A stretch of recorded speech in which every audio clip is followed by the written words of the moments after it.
रही है और ये दोस्ती यारी इस हद तक पहुंच गई है कि अब दोनों के बीच डिफेंस डील भी होने लगी। जी हां, पाकिस्तान ने JF-17 लड़ाकू विमान बेचने की डील पक्की होने का ऐलान किया है। दरअसल दुबई एयर शो में पाकिस्तान ने ये ऐलान किया कि वो जल्द ही अपने एक दोस्त देश को JF-17 thunder block 3 fighter jet बेचने जा रहा है। ये बात सामने आते ही एक्सपर्ट्स ने अनुमान लगाना शुरू कर दिया था कि आखिर ये देश कौन हो सकता है। अब जो रिपोर्ट सामने आई है वो इस ओर इशारा कर रही है कि पाकिस्तान का ये दोस्त देश दरअसल बांग्लादेश हो सकता है।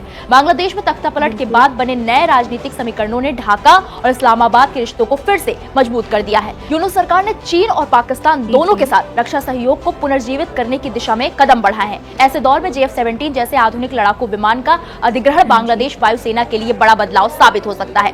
डिफेंस सिक्योरिटी एशिया रिपोर्ट के मुताबिक पाकिस्तान बांग्लादेश को 16 से 24 JF-17 थंडर ब्लॉक 3 देने के लिए तैयार हो सकता है। अनुमानित सौदा 400 से 700 मिलियन डॉलर के बीच हो सकता है। ये बांग्लादेश वायुसेना के इतिहास का सबसे बड़ा फाइटर जेट अधिग्रहण माना जाएगा। भारत भी इस संभावित समझौते पर नजर बनाए हुए है क्योंकि ये सौदा पूर्वोत्तर क्षेत्र की सुरक्षा स्थितियों के संतुलन को प्रभावित कर सकता है।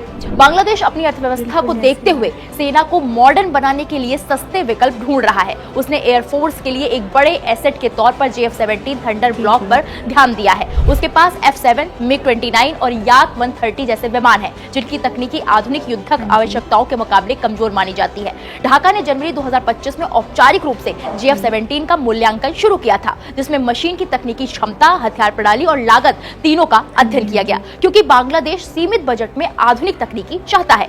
ये पाकिस्तान चीन की संयुक्त परियोजना है, इसलिए इसकी कीमत पश्चिमी लड़ाकू विमान की तुलना में आधी से भी कम आती है। अगर JF-17 ब्लॉक 3 की खासियत की बात करें, JF-17 थंडर पाकिस्तान वायुसेना की मुख्य ताकत माना जाता है। इसका न्यू ब्लॉक 3 वर्जन 4.5 जनरेशन का मल्टी रोल फाइटर है, जिसे चेंगडू एयरक्राफ्ट कॉर्पोरेशन और पाकिस्तान एरोनॉटिकल कॉम्प्लेक्स ने मिलकर विकसित किया है। इस विमान की खासियत इसकी लागत, एडवांस इलेक्ट्रॉनिक सिस्टम और संतुलित युद्धक क्षमता है। इसकी मारक दूरी 3400 किलोमीटर से अधिक हो सकती है और अधिकतम टेक ऑफ वजन लगभग 13,500 किलोग्राम है। ये हवा से हवा और हवा से जमीन दोनों प्रकार के अभियानों में सटीक माना जाता है। इसकी सर्विस सीलिंग 50,000 फीट है, जिससे ये ऊंचाई वाले मिशनों में भी प्रभावी रहता है। कम लागत और सरल मेंटेनेंस की वजह से मध्यम बजट वाली वायु सेनाओं के लिए ये एक व्यवहारिक समाधान बन जाता है। वैसे पाकिस्तान और बांग्लादेश के बीच बढ़ती नजदीकियों को भारत के लिए खतरा बताया जा रहा है, लेकिन ये तो आप भी जानते हैं कि भारत अपने दुश्मनों को जवाब देने के लिए हमेशा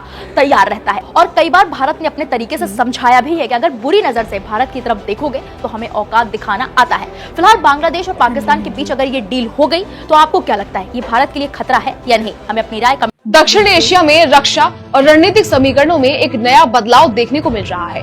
पाकिस्तान और बांग्लादेश के बीच रक्षा सहयोग में हाल के महीनों में तेजी आई है और इस बीच पाकिस्तान ने दुबई एयर शो में एक बड़ी घोषणा की है। पाकिस्तान जल्द ही अपने JF-17 thunder block 3 fighter jet का एक बड़ा निर्यात करने जा रहा है।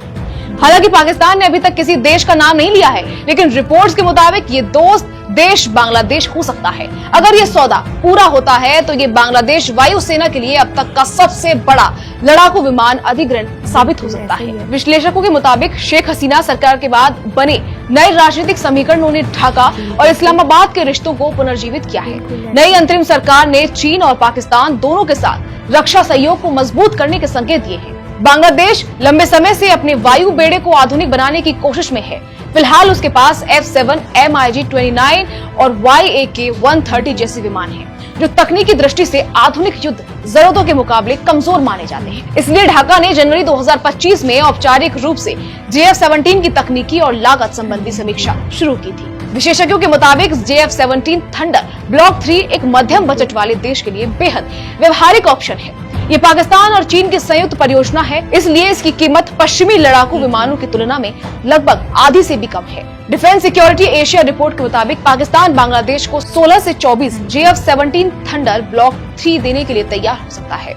अनुमानित सौदे की राशि 400 से 700 मिलियन डॉलर के बीच बताई जा रही है। ये सौदा न केवल बांग्लादेश वायुसेना का अब तक का सबसे बड़ा फाइटर जेट अधिग्रहण होगा, बल्कि दक्षिण एशिया में सुरक्षा समीकरणों पर भी असर डाल सकता है।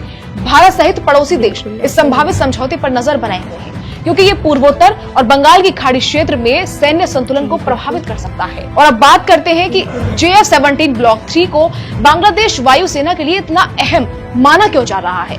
बता दें, ये 4.5 generation multi role fighter jet है इसका अधिकतम टेक ऑफ वजन लगभग 13,500 किलो है और ये 50,000 फीट की ऊंचाई तक ऑपरेशन कर सकता है। ये हवा से हवा और हवा से जमीन दोनों तरह के अभियानों में सक्षम है। हथियार प्रणाली में आधुनिक जहाज रोधी मिसाइल, लेजर गाइडेड बम, तेज मिमी गन और उन्नत रडार शामिल है। इसकी लागत कम और रखरखाव सरल है, जिससे ये मध्यम बजट वाली वायुसेनाओं के लिए एक आइडियल चॉइस बन जाता है। एक्सपर्ट्स का मानना है कि JF-17 की खरीद से बांग्लादेश वायुसेना की सामरिक ताकत में बड़ा बदलाव आएगा और ये उनके पुराने बेड़े को आधुनिक बनाने की दिशा में एक महत्वपूर्ण कदम होगा। सिर्फ तकनीकी फायदे ही नहीं, बल्कि सौदे के राजनीतिक और सामरिक मायने भी बेहद खास हैं। बांग्लादेश पाकिस्तान रक्षा सहयोग क्षेत्रीय स्थिरता और शक्ति संतुलन को प्रभावित कर सकता है। चीन की भागीदारी और पाकिस्तान के साथ ये साझेदारी बांग्लादेश के लिए रक्षा क्षमताओं को बढ़ावा है। ये सौदा भारत सहित पड़ोसी देशों के लिए भी सुरक्षा समीकरण में नए विचार लाएगा। एक्सपर्ट्स के मुताबिक ये कदम ढाका और इस्लामाबाद के बीच बढ़ते सामरिक और राजनीतिक भरोसे का संकेत भी है। इस प्रकार JF-17 थंडर ब्लॉक 3 का संभावित अधिग्रहण बांग्लादेश के लिए केवल विमान खरीदने का मामला नहीं, बल्कि रक्षा और क्षेत्रीय रणनीति में बदलाव का संकेत भी है। पाकिस्तान, बांग्लादेश, चीन त्रिपक्षीय रक्षा सहयोग अब एक नया मोड़ ले रहा है और आने वाले महीनों में इस सौदे से जुड़ी ज्यादा जानकारी सामने आने की उम्मीद जताई जा रही है। लेकिन अब सबसे दिलचस्प बात सुनिए, इस साजिश के बीच भारतीय सेना ने गजब गोलबंदी की है। 22 किलोमीटर के चिकन नेक जिसे मरोड़ने की साजिश चीन और बांग्लादेश दोनों ही कर रहे हैं, उसे करारा जवाब मिल गया है। सेना ने इस इलाके में भारी फोर्स की तैनाती की है। ब्रह्मोस की पूरी रेजिमेंट तैनात की गई है और ड्रोन फाइटर यहाँ तैनात कर दिए गए हैं। सुखोई, मिराज निगरानी रख रहे हैं। भारी संख्या में पैदल सेना की तैनाती की गई है। यही बांग्लादेश और चीन का गठजोड़ जो चिकन नेक में साजिश रच रहा है, उसकी काट निकाल